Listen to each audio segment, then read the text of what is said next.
Hello बंधुरा welcome back to my channel Lutfa village cooking. तो आज तुम्हारे जन्य मजादार एक बुटेर डालेर भुनार रेसिपि निये एसेछि।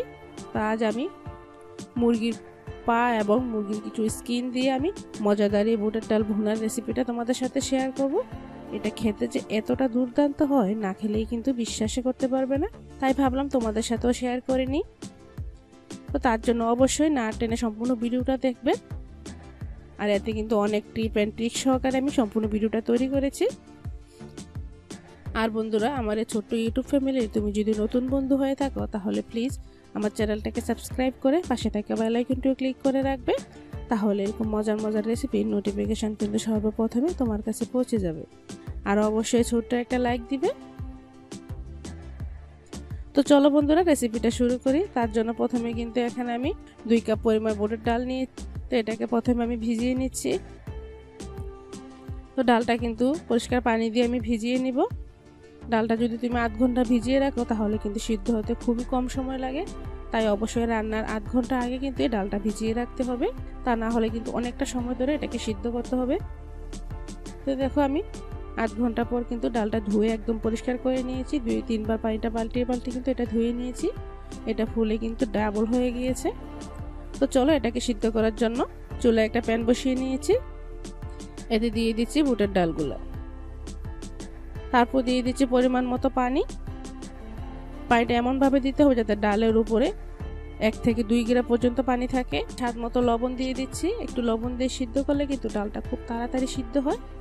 তো বন্ধুরা দেখো, ঢাকনা দিয়ে ঢেকে কিন্তু আমি এটাকে সিদ্ধ হওয়া পর্যন্ত ঢেকে রাখবো। তো এটা দেখো কিন্তু 60% সিদ্ধ হয়ে গিয়েছে। একদম সম্পূর্ণভাবে কিন্তু সিদ্ধ করব না, 60% সিদ্ধ হলে কিন্তু এটা আমি নামিয়ে নেব, চলে যাবে। আর এখানে দেখতে পাচ্ছ মুরগির কিছু পা নিয়েছি, কিছু স্কিন নিয়েছি, আর কিছু পা কিন্তু আস্ত নিয়েছি। তো চলো এটাকে আমি ভেজে নিচ্ছি। চুলায় প্যান বসিয়ে এখানে আমি তেল দিয়ে দিচ্ছি 1/3 কাপ পরিমাণ। এই ডাল ভুনায় কিন্তু তেলের পরিমাণটা একটু বেশিই লাগে। আর মুরগির যে স্কিন আছে এর থেকেও কিন্তু অনেকটাই তেল উঠবে। একটু তেল তেল ভাব হলে কিন্তু খেতে খুব ভালো লাগবে।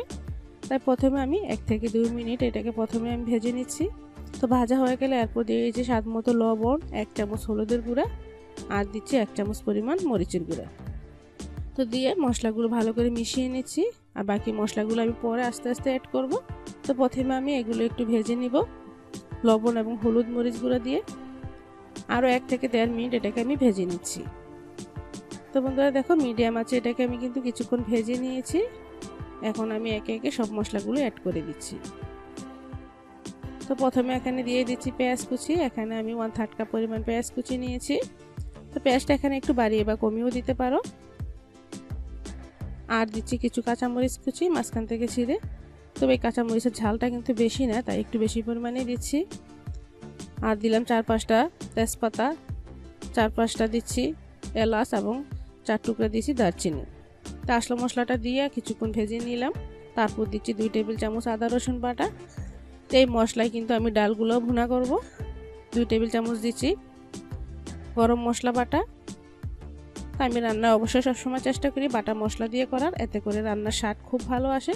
তো বন্ধুরা, আমাদের আগেকার দিনে মা চাচিরা কিন্তু সবসময় বাটা মশলা দিয়ে রান্না করতো, তার জন্য অনেক স্বাদ হতো। তাই আমিও চেষ্টা করি বাটা মশলা দিয়ে রান্না করার জন্য। আর দিচ্ছি আমি 1 চামচ ধনে গুঁড়ো। ধনের সাথে আমি কিছু গোলমরিচও দিয়েছিলাম। তারপর আমি কিছুক্ষণ কিন্তু এটাকে ভেজে নিচ্ছি। তো দেখুন 2 থেকে 3 মিনিট ভাজার পর কিন্তু উপরে খুব ভালো করে তেলটা ছেড়ে দিয়েছে। তারপর দিয়ে দিচ্ছি আমি ডালগুলো একদম পানিটা ঝরিয়ে নিতে হবে। আর দেখতে পাচ্ছেন ডালটা কিন্তু অনেকটা একটু শক্ত শক্ত। এখানে কিন্তু আমি 60% মতো সিদ্ধ করেছি।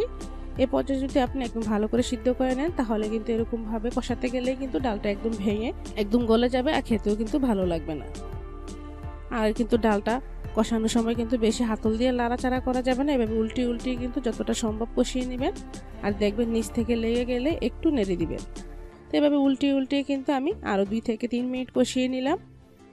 কষিয়ে দিয়ে দিচ্ছি আমি ডাল সিদ্ধ করে রাখা যে পানিটা, সেই পানিটা দিয়ে দিলাম। তো পানিটা দেওয়ার পর কিন্তু পানির পরিমাণটা একটু কম লাগছে। ডালে কিন্তু পানির পরিমাণটা একটু বেশি দিতে হয়, কারণ ঠান্ডা হওয়ার পর কিন্তু ডালটা অনেকটাই জমে ঘন হয়ে যায়। তো প্রথমে দেখতে কিন্তু অনেকটা পাতলা মনে হবে। তো নিজেদের মতো করে একটু অ্যাডজাস্ট করে নেবেন, বুঝে নিয়ে কিন্তু এখানে আমি পানিটা অ্যাড করে দিতে হবে। তো বন্ধুরা দেখুন পানিটা দেওয়া হয়ে গেছে। এখন আমি নেড়ে চেড়ে মিশিয়ে ঢাকনা দিয়ে ঢেকে দিচ্ছি। হাই হিটে বলক তুলিয়ে নিব।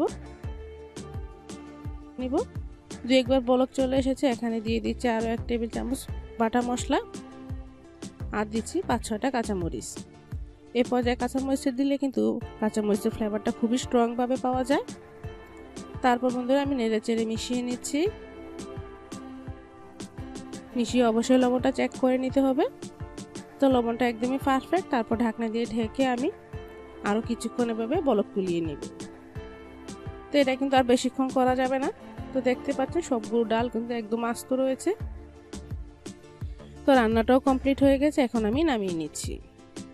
তো বন্ধুরা গরম সার্ভ করে নিচ্ছি। দেখতে কতটা সুন্দর, আর অবশ্যই বন্ধুরা বাসায় ট্রাই করবে, তাহলে বুঝবে যে কত মজাদার এই রেসিপিটা। তো বাচ্চা বড় যাকে দিবে সে খেয়ে কিন্তু তোমার প্রশংসা করতে বাধ্য হবে এরকম নতুন নতুন ভিডিও পাওয়ার জন্য। পরোটা তৈরি করতে প্রথমে একটা বোল নিয়ে নিয়েছি 1 কাপ পরিমাণ আটা। আজ আমি আটা দিয়ে পরোটা তৈরি করব, আর 1 কাপ আটা দিয়ে আমি আজকে পরোটাটা তৈরি করছি। দিয়ে দিচ্ছি 1 কাপ আটার জন্য 1 টিস্পুন চিনি আর পরিমাণ মতো লবণ। এখানে আমি 1 টিস্পুন লবণ দিয়েছি। আর দিয়ে দিচ্ছি হাফ চামচ তেল। এখানে আমি হাফ টেবিল চামচ তেল নিয়েছি। তেলটা এখন ভালোভাবে মিশিয়ে নিতে হবে। আটার সাথে ভালোভাবে কষলে তেলটা মিশিয়ে নিতে হবে, তাহলে পরোটাটা খেতে কিন্তু খুবই ভালো লাগবে আর পরোটা একদম শক্ত হয়ে যাবে না। তো বন্ধুরা পরোটাটা ডোটা তৈরি করার আগে ভালোভাবে মিশিয়ে নিতে হবে। এটা কিন্তু খুবই ইম্পর্টেন্ট একটা জিনিস পরোটার জন্য। তো দেখুন এভাবে কষলে একটু সময় নিয়ে মেখে নিয়েছি। এভাবে মাখা হয়ে গেলে এভাবে মোট করলে দলা পাকিয়ে যাবে। এই পর্যায়ে কিন্তু মাখা শেষ করে দিয়ে দিচ্ছি হালকা কুসুম গরম পানি। তো বন্ধুরা এই পরোটাটা কিন্তু আপনি গরম পানি, হালকা কুসুম গরম পানি দিয়ে করবেন, তাহলে কিন্তু খেতে খুবই ভালো লাগবে আর রেস্টে রাখার কোনো প্রয়োজন হবে না। সরাসরি কিন্তু আপনি পরোটা তৈরি করতে পারবেন। আর এটা বেলার সময় কোনো ঝামেলা হবে না।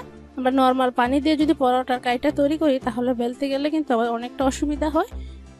তো দেখুন এভাবে আমি হালকা কুসুম গরম পানি দিয়ে ডোটা তৈরি করে নিয়েছি। এরকম নরম করে ডোটা তৈরি করতে হবে। এখানে আমি কোনোভাবে কোনো রেস্টে রাখবো না, সরাসরি পরোটাটা তৈরি করে নিচ্ছি। প্রথমে এরকম 4 পিস লেচি কেটে নিচ্ছি। আপনারা যদি একটু ছোটো সাইজের বা একটু পাতলা পরোটা করতে চান তাহলে লেচিটা কিন্তু আরও একটু ছোটো করবেন। আমি একটু মোটা সাইজের পরোটাটা তৈরি করব। এটা কিন্তু মাংসের সাথে খেতে খুবই ভালো লাগে। তো আমি আমার বেলার সুবিধার্থে আমি আটা দিয়ে বেলছি। আপনাদের বেলার সুবিধার জন্য আপনারা যদি তেল দিয়ে বেলতে পারেন তবে তেল দিয়েও বেলতে পারেন, এতে কোনো টেস্ট চেঞ্জ হবে না। তো দেখুন আমি বেলে নিচ্ছি একটা। যেটা আমি এখানে গোল করে বেলছি। আপনারা যদি 4 কোণা করে বলতে পান আর 4 কোণা করে চান তাহলে 4 কোণা করেও বেলতে পারেন। তো দেখুন পরোটার মোটার ঘনত্বটা আমি এরকম মোটা করেছি। তো পরোটাটা আমি এরকম মোটা করে বেলেছি। আপনারা চাইলে কিন্তু আর একটু পাতলাও করতে পারেন, তবে আমার মোটা পরোটাটা খেতেই ভালো লাগে। একইভাবে আমি সবগুলো বেলে নিচ্ছি। তো বন্ধুরা এভাবে আমি সবগুলো পরোটা বেলে নেব। আর বন্ধুরা আমার ভিডিও যদি আপনারা দেখে কিন্তু চলে যাচ্ছে, প্লিজ বন্ধুরা দেখে ভিডিওটি ভালো লাগলে অবশ্যই সাবস্ক্রাইব করবেন, তাহলে আমারও ভালো লাগবে। এরকম ভিডিও বানাতে আমিও আগ্রহ হব। তো দেখুন সবগুলো পরোটা বেলা হয়ে গিয়েছে। এখন আমি ভাজার প্রিপারেশনে চলে যাব। প্রথমে চুলায় প্যান বসিয়ে দিয়ে দিচ্ছি একটা পরোটা। চুলার হিটটা কিন্তু মিডিয়ামে রাখতে হবে। পরোটাটা এক সাইডে এরকম হালকা কালার চলে এলে উল্টিয়ে দিচ্ছি। এখন সাইডে এভাবে একটা স্প্যাচুলার দিয়ে আমি চেপে নিচ্ছি। এতে করে পরোটাটা ভালোভাবে কুক হবে, একদম খুবই ইজিলি হয়ে যাবে। এভাবে চেপে পরোটাটা তৈরি করবেন, তাহলে কিন্তু খুবই তাড়াতাড়ি পরোটাটা তৈরি হয়ে যাবে। তো দেখুন এক পাশ হয়ে এলে আবার একটু উল্টিয়ে দিচ্ছি। এরকম দুনো পাশে হালকা কালার চলে এলে দিয়ে দিচ্ছি তেল। আর বন্ধুরা এভাবে যদি আপনি পরোটাটা তৈরি করেন তাহলে কিন্তু পরোটার তেলের পরিমাণও খুবই অল্প লাগে। দেখুন আমি জাস্ট অল্প একটু তেল দিয়ে কিন্তু পরোটা ছেঁকে নিচ্ছি।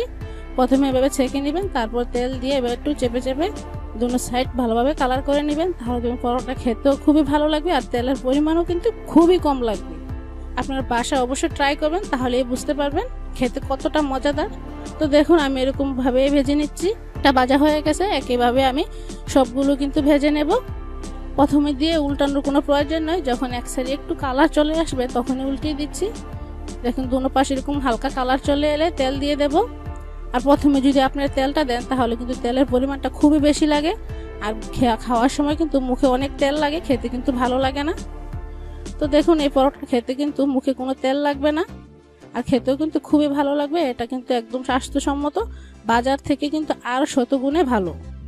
তো দেখুন একইভাবে আমি সবগুলো ছেঁকে নিচ্ছি। সবগুলো পরোটা ছাকা হয়ে গেছে। দেখুন ফাইনালভাবে আমার সবগুলো পরোটা তৈরি হয়ে গেছে। এটা কিন্তু ঈদের দিনে মাংসের সাথে খেতে খুবই ভালো লাগবে। আর ঈদের দিনে মাংসটা যখন আমরা জাল করে একটু ঘন করে নিই তখন খেতে কিন্তু সেটা আরও বেশি ভালো লাগে। তো বন্ধুরা, রেসিপিটি যদি আপনাদের ভালো লাগে থাকে তাহলে অবশ্যই লাইক কমেন্ট শেয়ার করবেন আর আমার চ্যানেলটি সাবস্ক্রাইব করার আপনাদের কাছে অনুরোধ রইল। তো দেখুন আমার ভাগ্নি এসেছে, আমাকে একটু খেয়ে দেখাচ্ছে আপনাদের কতটা ভালো হয়েছে। দেখুন এর কিন্তু খুবই পছন্দ হয়েছে পরোটাটা। তো বন্ধুরা, রেসিপিটা অবশ্যই বাসায় ট্রাই করবেন। ট্রাই করে কেমন হয়েছে তা অবশ্যই কমেন্ট করে জানাবেন। তো আজ এখানে শেষ করছি। পরবর্তী ভিডিও দেখার আগ পর্যন্ত সবাই ভালো থাকবেন, সুস্থ থাকবেন। আল্লাহ হাফেজ।